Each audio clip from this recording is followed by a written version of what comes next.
മലയാളി വിദ്യാർത്ഥികളുടെ അന്താരാഷ്ട്ര വിജ്ഞാനോത്സവമായ media one little scholar grand finale മത്സരം ഇന്ന് 4 ടീമുകളാണ് ഫൈനൽ പോരാട്ടത്തിൽ മത്സരിക്കുക. മത്സര വിജയികളെ ഇന്ന് വൈകിട്ട് പ്രഖ്യാപിക്കും.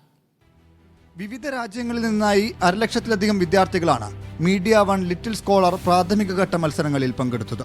രണ്ടാം ഘട്ട മത്സരത്തിൽ 25 കേന്ദ്രങ്ങളിലായി 3,500ഓളം വിദ്യാർത്ഥികളും പങ്കാളികളായി.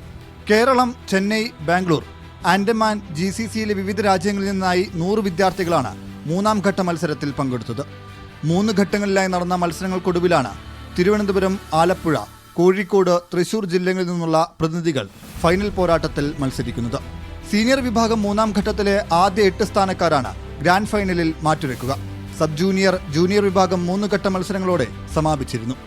മലർവാടി ടീം ഇന്ത്യ കൂട്ടായ്മകളുമായി സഹകരിച്ച് നടത്തുന്ന പരിപാടിയിൽ എയ്ഗൺ ലേണിംഗ്സ് ആണ് മുഖ്യ പ്രസാധകർ. പ്രാഥമിക മത്സരത്തിൽ ഏറ്റവും കൂടുതൽ A+ കരസ്ഥമാക്കിയ സ്കൂളിന് അലിരിസ റോബോട്ടിക്സ് നൽകുന്ന ടീച്ചർ അസിസ്റ്റ് AI റോബോട്ട് സമ്മാനമായി നൽകും. അൽമുക്തദിർ നൽകുന്ന സ്വർണ്ണ നാണയം, ഡെക്കാത്ലോൺ നൽകുന്ന സ്പോർട്സ് സൈക്കിൾ, ഐമാക് തുടങ്ങി നിരവധി സമ്മാനങ്ങളാണ് വിജയികളെ കാത്തിരിക്കുന്നത്. ഇന്ന് വൈകിട്ട് 4:30 മീഡിയ വണ്ണിൽ സംപ്രേഷണം ചെയ്യുന്ന പരിപാടിയിൽ മീഡിയ വൺ ലിറ്റിൽ സ്കോളർ വിജയികളെ പ്രഖ്യാപിക്കും. Media one, Kozhikode.